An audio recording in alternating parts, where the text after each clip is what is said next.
Welcome back to the GSMC Chip Shot Football Podcast, and now moving into our next segment, a really recent announcement in that the Houston Texans and wide receiver Nico Collins agreed to a contract extension, again announced about a little bit over an hour ago now. The Texans and Nico Collins agreed to a 3-year, $72.5 or $0.75 million contract with $52 million guaranteed. ESPN's Adam Schefter also reported that this deal could reach up to $75 million if Nico Collins reaches some certain benchmarks in the deal. But overall, another wide receiver gets a long-term extension now. Nico Collins joins Amon-Ra St. Brown, A.J. Brown, Devontae Smith, and even Mike Evans with new deals this offseason. Not an extension for Mike Evans, I do know that, but it is a new deal, signing as a free agent to stay with the Tampa Bay Buccaneers. But this is a pretty significant deal for Nico Collins and obviously the Houston Texans because they got the deal done this offseason. That's the biggest thing. The timing of all of this, you keep it in the price range of that $32 million limit that A.J. Brown has as the highest paid wide receiver. And why that's so important, why it's obvious that it is more beneficial for these teams to get these deals over the line sooner rather than later, is because now you have I would say $7 to $5 million window where you can sort of navigate through and try and negotiate with a wide receiver. Nico Collins got $24 million, and I really think that's the threshold for these other wide receivers to get paid. That's the absolute minimum one of these new wide receivers is going to get paid. So you have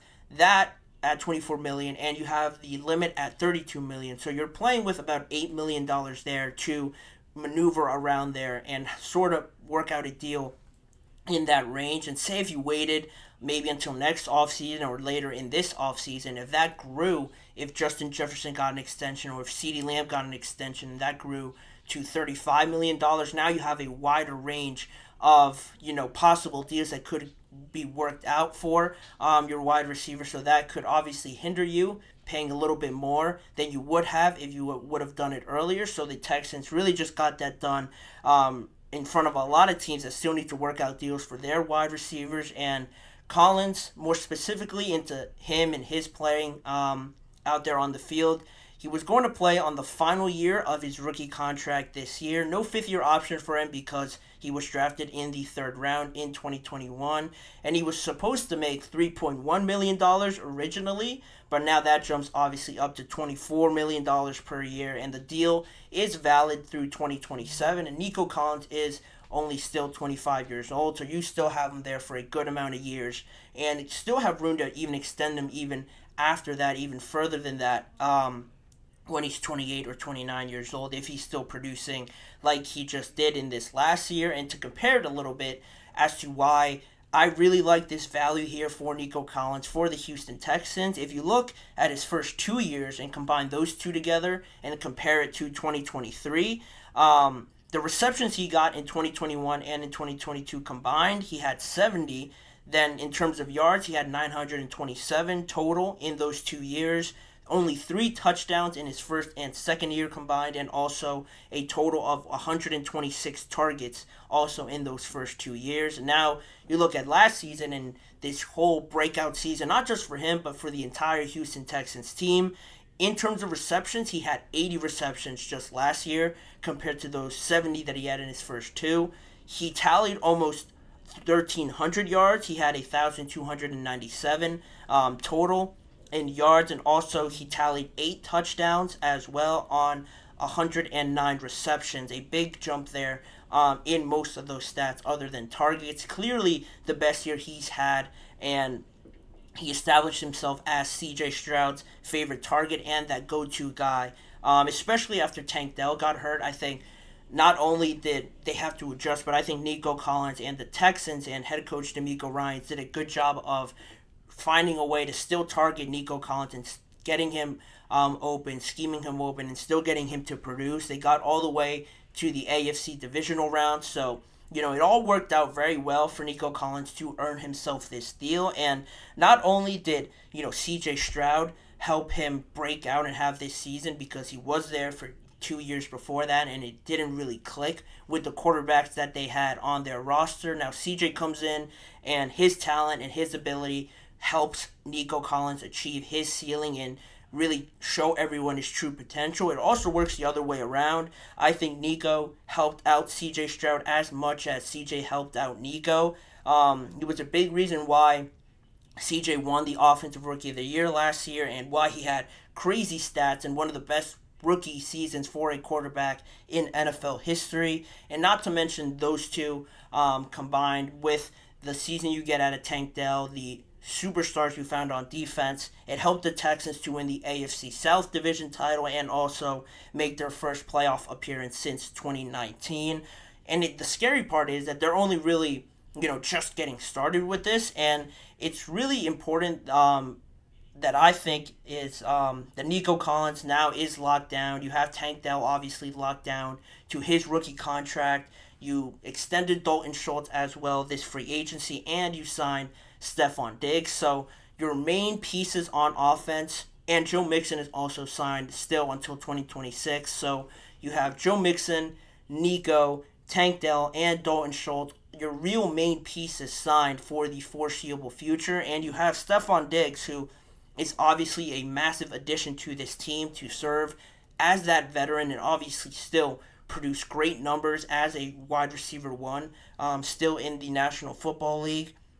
But the only difference with him is he is on sort of a one-year deal. If he were to stay on this team, the Texans would have to renegotiate with him next offseason. But if it doesn't work out, he has that option to just move on. So I think it's going to work out. I think they're going to work out an extension. But it is very smart by the Houston Texans to make sure they lock down their young players that they drafted and that they scouted out and established as their main guys on their roster. Now, if Stephon Diggs goes, you still keep the main guys that you drafted and got to know through all this process. So that's the biggest thing. And just into some more points here on this deal. It doesn't reset the market, obviously. I don't think anybody was ever going to expect that. But I love this price for Nico Collins because it just shows the benefit of getting this deal done early. Like I mentioned before, you have a smaller window to really mess around with compared to if you waited a little bit longer. Now that window grows and you have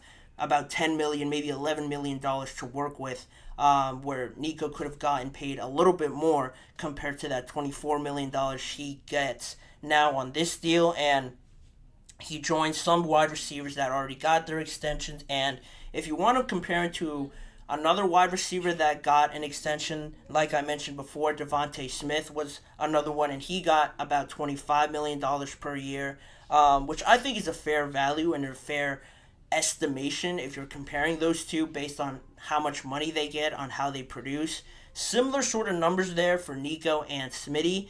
Smitty is obviously playing behind A.J. Brown, so that has something to do with it, but now it'll be interesting to see how Nico Collins plays behind Stephon Diggs, if even he plays behind Stephon Diggs, how Stephon fits into this offense. He could be seen more as a number 2 wide receiver, and Nico could still be that number 1, but I think it's good value for the production and the numbers. If you were to compare Smitty's to Nico's, I think they compare very similarly, so that's another sort of benchmark you can compare it to in terms of how well has this deal turned out. And also, what's interesting about this now, I mentioned the wide receivers that got paid already. It makes you think of the ones that still need to get paid.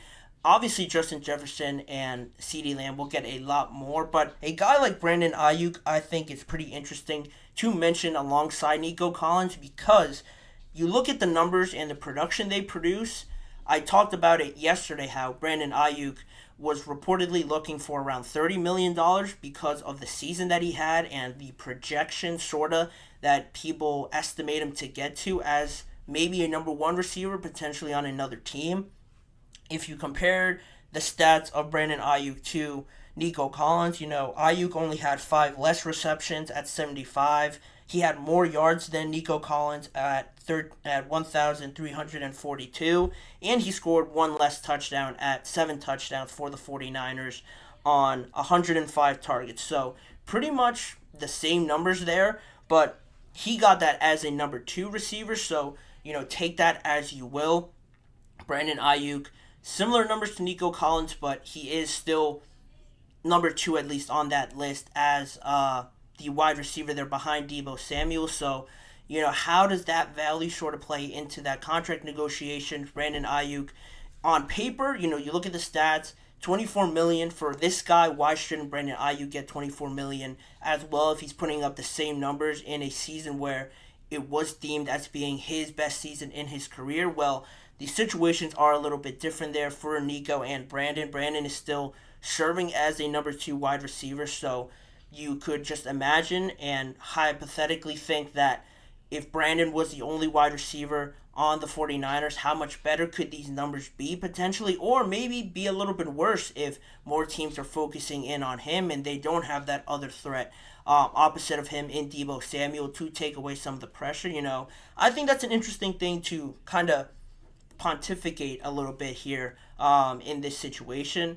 Brandon, similar numbers to Nico, but is that because he is held back a little bit by Deebo, or because he is benefiting a lot more from Deebo in that situation? And that sort of discussion leads you into believing, does he deserve that $30 million if he's being helped out a lot more by Deebo being on the field, or can he truly be that much better serving as the number 1 and then that way validating that $30 million asking price? That's just something else that got me thinking based on this Nico Collins deal.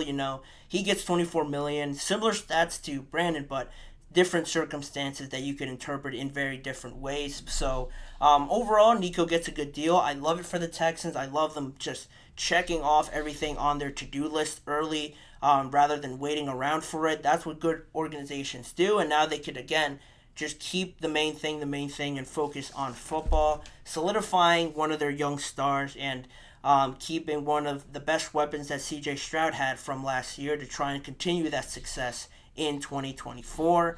But that being said, that's all I have on that segment. We're going to move on to the next break, and on the other side, we're going to bring you some quick notes on the rookies and how they're performing in OTAs, as well as talking about new Steelers linebacker Patrick Queen and why he decided to move on from the Baltimore Ravens and sign with the Pittsburgh Steelers. He gave some pretty interesting reasons, and I'm going to dive deeper into that later in the show. So don't go anywhere. You're listening to the GSMC Chip Shot Football Podcast.